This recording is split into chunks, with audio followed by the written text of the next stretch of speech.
Many lives many masters. लेखक doctor Brian वीज। अध्याय 11। कई रातों के बाद मेरी नींद अचानक टूटी। मैं एकदम चौकन्ना हो गया और तभी मुझे कैथरीन का चेहरा दिखाई दिया, वास्तविक चेहरे से कई गुना बड़ा। वह दुखी और घबराई हुई थी, जैसे उसे मेरी मदद की जरूरत हो। मैंने घड़ी देखी। सुबह के 3:36 हुए थे। मैं किसी बाहरी शोर के कारण नहीं जागा था। कैरोल भी गहरी नींद में थी। मैंने इस घटना पर ज्यादा ध्यान नहीं दिया और फिर से सो गया। उस सुबह 3:30 के आसपास कैथरीन भी घबराकर उठ बैठी थी। उसने एक बुरा सपना देखा था। वह पसीने से लथपथ थी और उसका दिल जोरों से धड़क रहा था। उसने अपने मन को शांत करने के लिए ध्यान लगाने का इरादा किया। इसके लिए वह खुद को मेरे ऑफिस में देखने की कल्पना कर रही थी, जहां मैं उसे सम्मोहित करता था। उसने मेरा चेहरा देखा, मेरी आवाज सुनी और आहिस्ता आहिस्ता सो गई। कैथरीन धीरे धीरे कुछ ज्यादा ही मनोरोगी होती जा रही थी और उसके साथ मैं भी। मैं अपने मनोचिकित्सा के प्रोफेसरों की बातचीत के बारे में भी सुन सकता था, यानी रोगी और उसके उपचारक के बीच ट्रांसफरेंस और काउंटर ट्रांसफरेंस की प्रतिक्रिया के बारे में।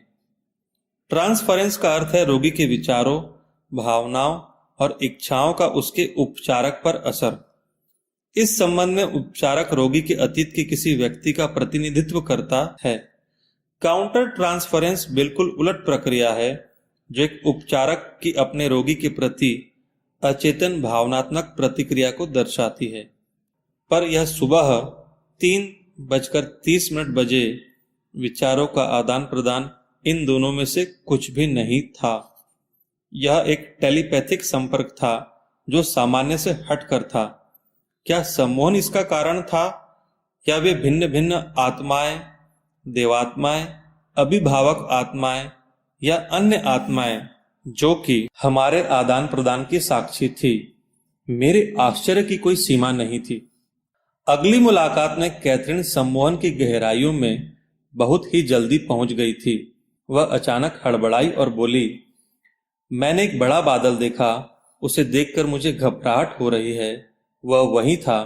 उसकी सांस तेजी से चल रही थी। क्या वह उसी जगह पर है? मैंने पूछा। मुझे नहीं पता।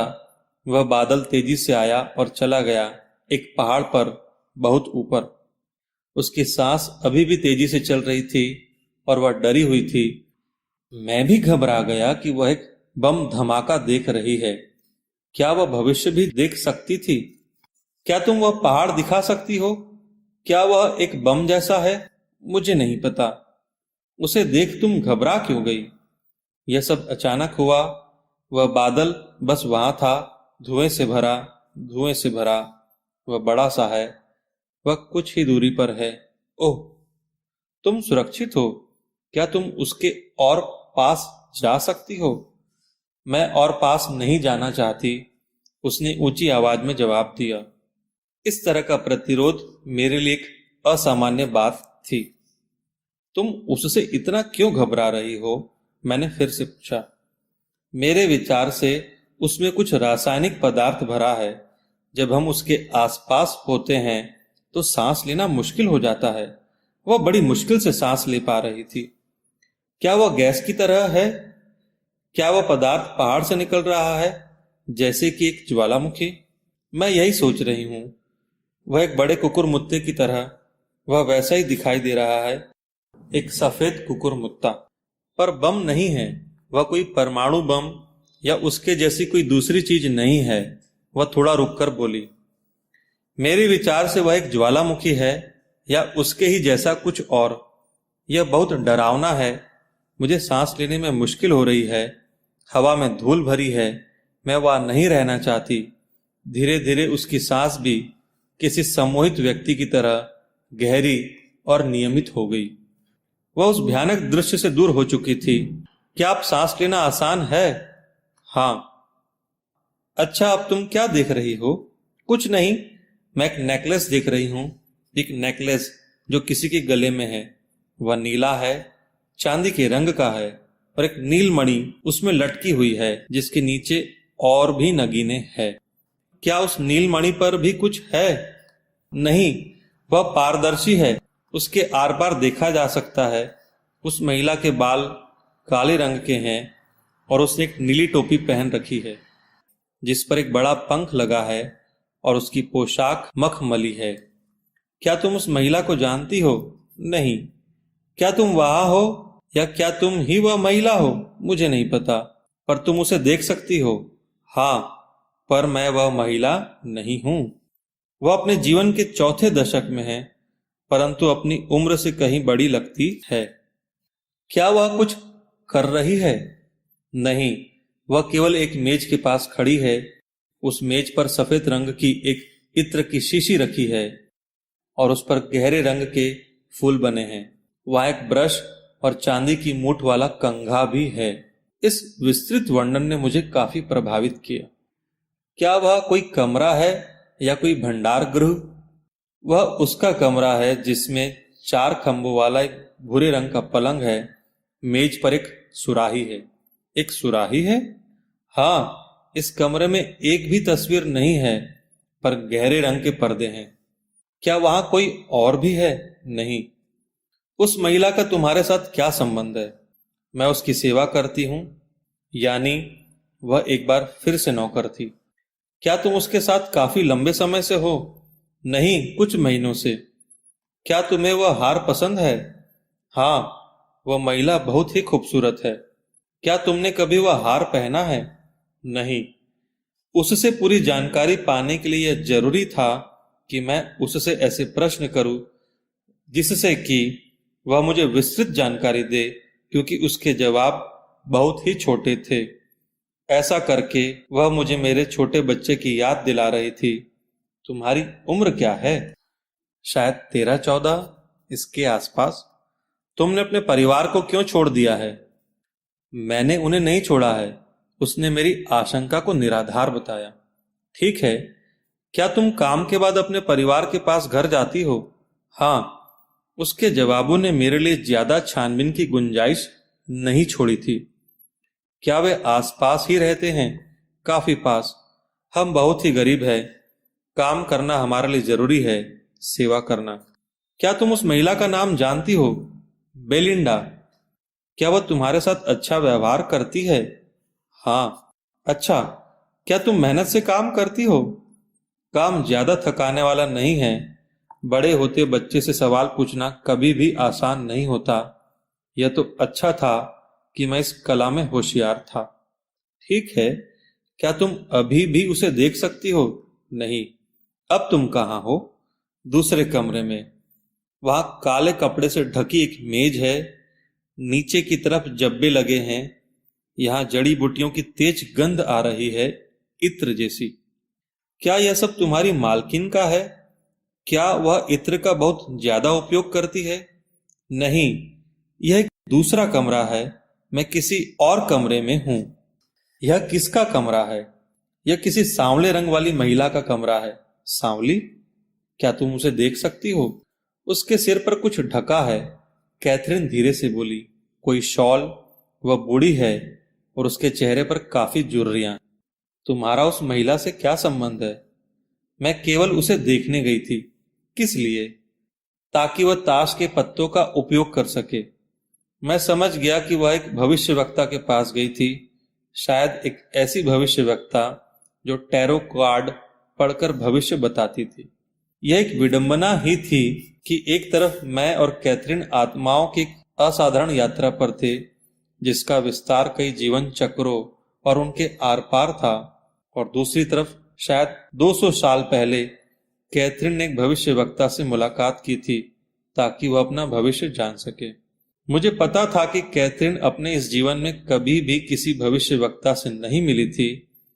उसे टैरो कार्ड या भविष्य के बारे में कुछ भी पता नहीं था। इस तरह की बातें उसे डराती थी। क्या वो भविष्य बताती है? हाँ, वो भविष्य देखती है। क्या तुम उससे कोई प्रश्न पूछना चाहती हो? तुम क्या देखना चाहती हो? तुम क्या जानना चाहती हो? किसी पुरुष के बारे में जिससे शायद मैं विवाह करूं। जब वह एक कार्ड को उठाती है तो क्या कहती है? एक कार्ड जिस पर खंबे बने हुए हैं, खंबे और फूल पर खंबे, भाले या किसी तरह की लाइन। एक और कार्ड है जिस पर एक प्याला, एक कप रखा है। मैं एक कार्ड देख सकती हूँ जिस पर एक आदमी या बच्चा बना हुआ है। उसके हाथ में एक ढाल है। वह कहती है कि मैं दूसरी शादी करूंगी, पर इस आदमी से नहीं। मैं कुछ और नहीं देख पा रही हूँ। क्या तुम उस महिला को देख पा रही हो? मैं कुछ सिक्के देख सकती हूँ। क्या तुम अब भी उसके साथ हो या कहीं दूसरी ओर पहुंच गई हो?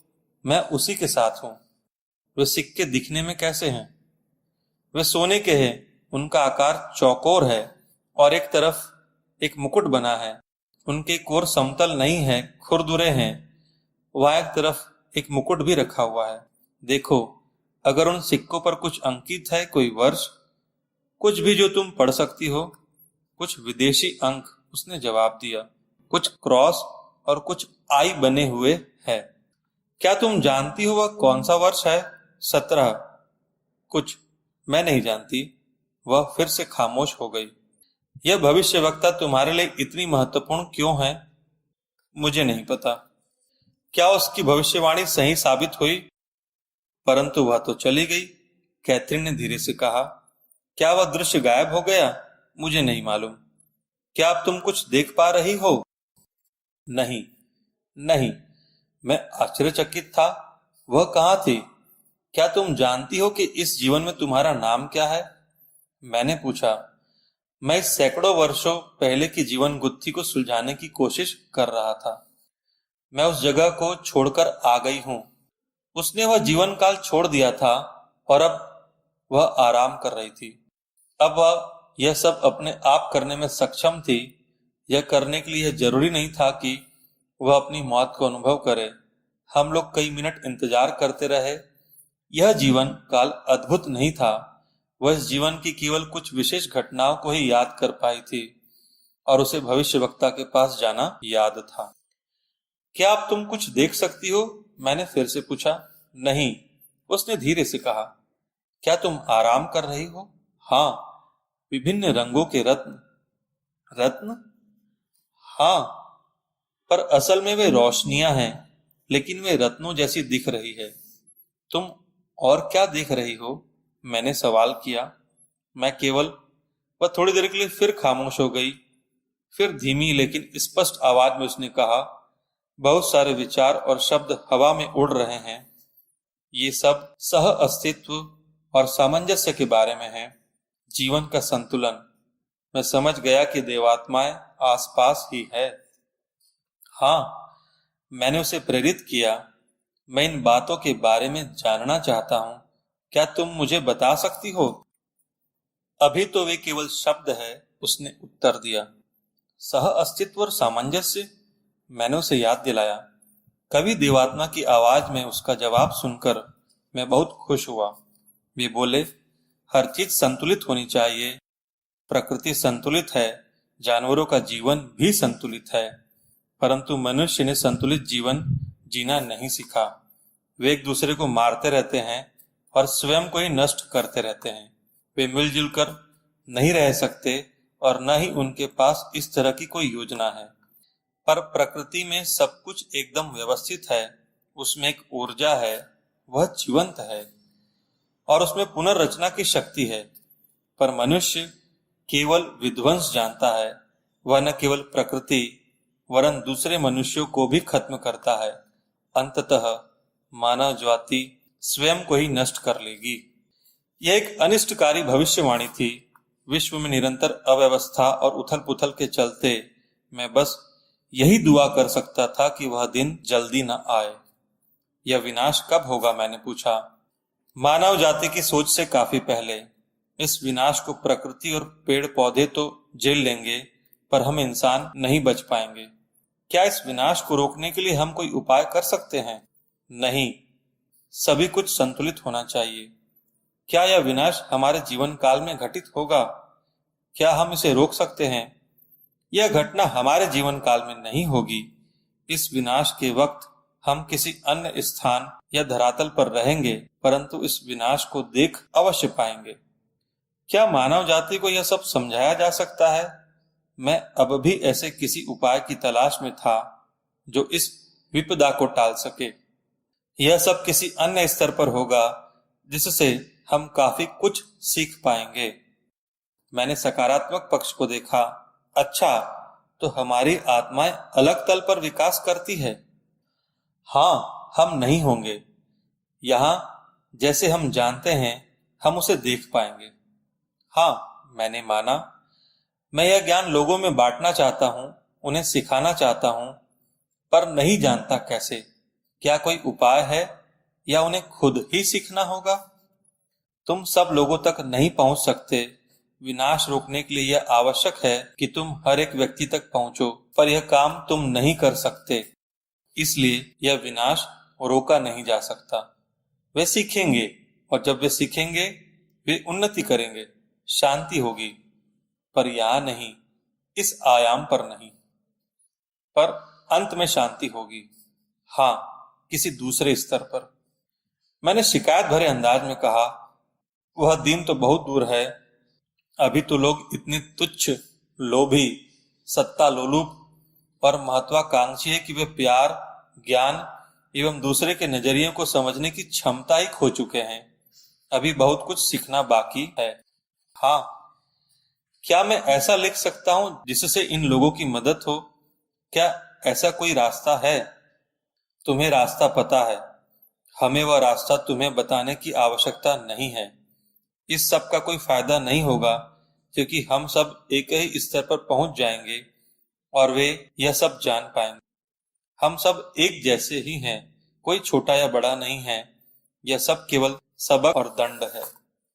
हाँ, मैंने सहमति दी। यह एक विचारोत्तेजक सबक था जिसे पूरी तरह से समझने के लिए समय की जरूरत थी। कैथरीन खामोश हो गई थी। हम वैसे ही बैठे रहे। वह आराम करती हुई और हम पिछले 1 घंटे की नाटकीय घोषणाओं का गहन मंथन करते हुए। आखिरकार वह बोली, वे रत्न वहां नहीं हैं, वे दिखाई नहीं दे रहे और न ही रोशनियां दिखाई दे रही हैं। वे आवाजें भी, वे शब्द। हाँ, जैसे ही उसका बोलना खत्म हुआ, वह अपना सिर दाएं से बाएं और बाएं से दाएं घुमाने लगी। एक आत्मा देख रही है तुम्हें। हाँ, क्या तुम उसे पहचानती हो? मैं एकदम यकीन के साथ नहीं कह सकती, पर वह एडवर्ड हो सकता है। एडवर्ड का देहांत पिछले वर्ष हुआ था। एडवर्ड कभी भी कहीं भी मिल जाता था। ऐसा लगता था कि वह हरदम उसके आसपास ही रहता था। वह आत्मा दिखने में कैसी थी? सफेद, सिर्फ सफेद, प्रकाश की तरह। जैसा हम सोचते और जानते हैं वैसे उसका कोई चेहरा नहीं था, पर मैं जानती हूं कि वह था। क्या वह तुमसे किसी तरह का संबंध स्थापित करने की कोशिश कर रहा था? नहीं, वह केवल देख रहा था। क्या वह मेरी बातों को सुन रहा था? हाँ, वह। पर अब वह चला गया है। वह केवल यह सुनिश्चित करना चाहता था कि मैं ठीक हूं। मैं संरक्षक देवदूत की लोकप्रिय अवधारणा के बारे में सोचने लगा। निश्चित ही हम एडवर्ड को उस श्रेणी में रख सकते थे। कैथरीन को प्यार करने वाली और उसका भला चाहने वाली एक आत्मा जो हरदम यह देखने के लिए उसके आसपास मंडराती रहती है कि वह ठीक तो है। कैथरीन पहले भी देवदूतों के बारे में मुझसे बातचीत कर चुकी थी। मैं सोचने लगा कि हमारे बचपन के कितने मिथक सही मायनों में हमारे उस अतीत से जुड़े हैं जो हमें अपुष्ट से याद हैं। मैं आत्माओं की श्रेणियों के बारे में सोचने लगा। संरक्षक कौन बनते हैं और कौन देवात्मा बनते हैं, और जो दोनों ही नहीं थे, मात्र सीख रहे थे।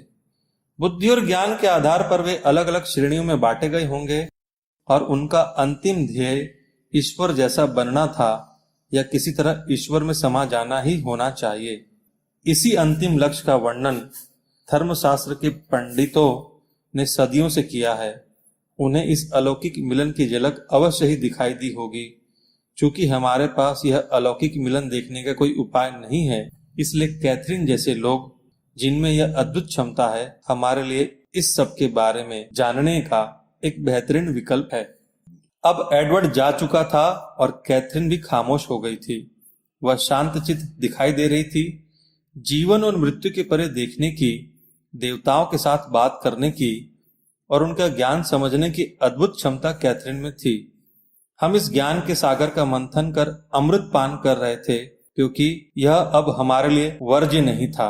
मैं सोचने लगा कि अभी हम और कितना ज्ञान प्राप्त कर सकते हैं। कैरोल की माँ मिनेट कैंसर से मर रही थी। 4 साल में उसका कैंसर उसके स्तनों से होकर उसकी हड्डियों और यकृत तक फैल गया था। इस फैलाव को अब कीमोथेरेपी से भी रोकना असंभव था। मिनेट एक बहादुर महिला थी जो कि अपनी पीड़ा और शारीरिक दुर्बलता से जूझ रही थी, परंतु उसका रोग फैल रहा था और मैं जानता था कि उनका अंत निकट है। इस दौरान कैथरीन के साथ मेरी मुलाकातें जारी थी और मैं मिनेट से उसके बारे में बातें करता था। मुझे ये जानकर बेहद आश्चर्य हुआ कि मिनेट, जो कि एक व्यावहारिक महिला व्यवसायी थी, ने मेरी बातों को न केवल सहजता से स्वीकार किया, बल्कि वह और अधिक जानने को उत्सुक थी। मैंने उसे इस विषय पर किताबें पढ़ने को दी और उसने उन किताबों को चाव से पढ़ा।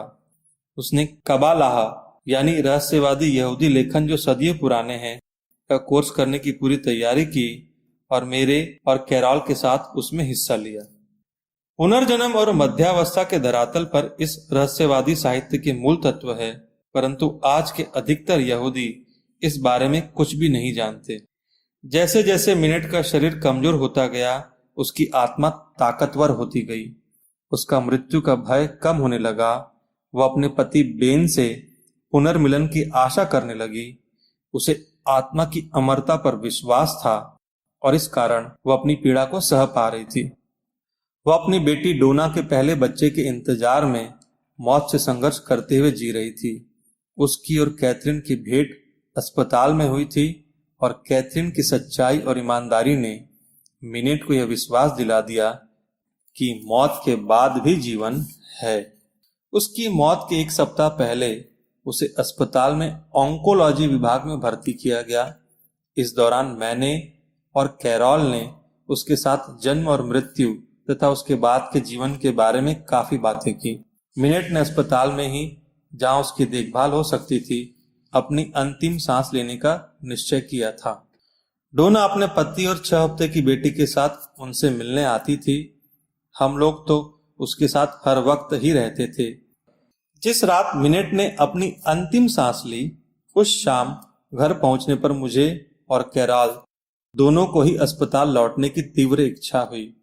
उसके बाद के 6-7 घंटे आध्यात्मिक ऊर्जा से भरे थे।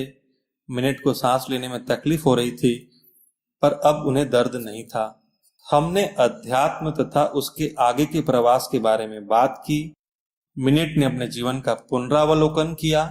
इस दौरान जो कुछ भी खामोशी से घट रहा था, उसमें वह अपने जीवन के अवांछित हिस्सों को स्वीकार करने के लिए संघर्ष करती रही। ऐसा मालूम हो रहा था कि वह जानती थी उनके लिए मरने से पहले यह प्रक्रिया पूरी करना जरूरी है। वह अपनी मौत के लिए एक विशिष्ट समय प्रातः काल के इंतजार में थी और उसके लिए उतावली भी हो रही थी। मिनेट ऐसी पहली महिला थी जिसे अपनी मौत पाने के लिए मैंने इस तरह से मदद की थी। उसे इससे ताकत मिली थी और इस पूरे घटनाक्रम ने हमारे जख्मों पर एक तरह से मलहम का काम किया था। इसके बाद मैंने पाया कि मैं अपने रोगियों के डर और चिंताओं के उपचार में ज्यादा निपुण हो गया हूँ। खासकर मौत और उससे जुड़ी घटनाओं एवं व्यथित लोगों के इलाज में तो मैंने महारत हासिल कर ली।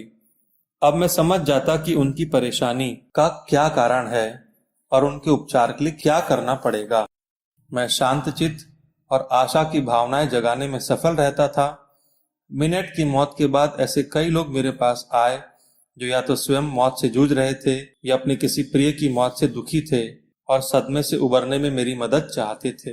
उनमें से कुछ लोगों को कैथरीन और मौत के साहित्य के बारे में कोई जिज्ञासा नहीं थी और न ही वे इस बारे में कुछ जानना चाहते थे, पर इस स्थिति में भी मुझे लगने लगा कि मैं उन्हें यह सब बताए बिना भी अपना काम बखूबी कर पा रहा था।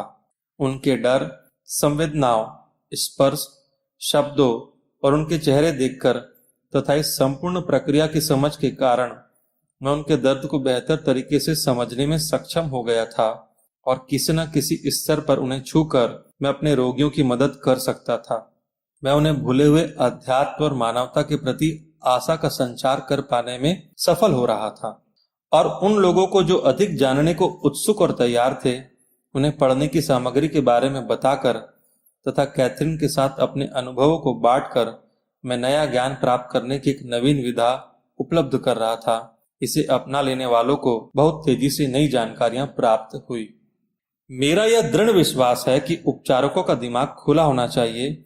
जिस तरह मौत और उससे संबंधित जानकारी के दस्तावेज बनाने के लिए ज्यादा से ज्यादा वैज्ञानिक शोध जरूरी है, जैसा कैथरीन के मामले में हुआ, ठीक उसी तरह इस क्षेत्र में और ज्यादा अनुभवों की भी जरूरत है। यह आवश्यक है कि उपचारक मरणोपरांत जीवन की संभावनाओं को स्वीकार करे और परामर्श देते समय इस बात का ध्यान रखे। यह जरूरी तो नहीं कि वे व्यक्ति को सम्मोहन द्वारा अपनी पिछली जिंदगियों में ले जाएं, पर यह जरूरी है कि वे रोगी के साथ अपना ज्ञान बांटें और उसके अनुभवों को सिरे से खारिज न करें, यानी अपना दिमाग खुला रखें। आजकल इंसानों पर बहुत से खतरे जैसे एड्स, आतंकवाद, आणविक विनाश, कई तरह के रोग आदि मंडरा रहे हैं, जिनसे न केवल वह डरा हुआ है वरन उसका अस्तित्व भी खतरे में है। बहुत से युवा यह मानते हैं कि वे 30 साल भी जीवित नहीं रह पाएंगे। यह सब बहुत ही भयावह है और हमारे सामाजिक दबावों की तीव्रता को दर्शाता है। वैयक्तिक स्तर पर कैथरीन के अनुभवों पर मिनट की प्रतिक्रिया प्रोत्साहित करने वाली है। उसका आत्मिक बल बढ़ गया था और भयंकर वेदनाओं और निरंतर बढ़ती शारीरिक कमजोरी के बावजूद वह आशावान थी। पर यह संदेश हमारे लिए भी है। हमें और ज्यादा वैज्ञानिकों और उपचारकों की जरूरत है जो कैथरीन जैसे दूसरे लोगों का अध्ययन करें, कैथरीन के संदेशों पर स्वीकृति की मोहर लगा सके। उत्तर वही है, हम अनश्वर है, हम हमेशा रहेंगे।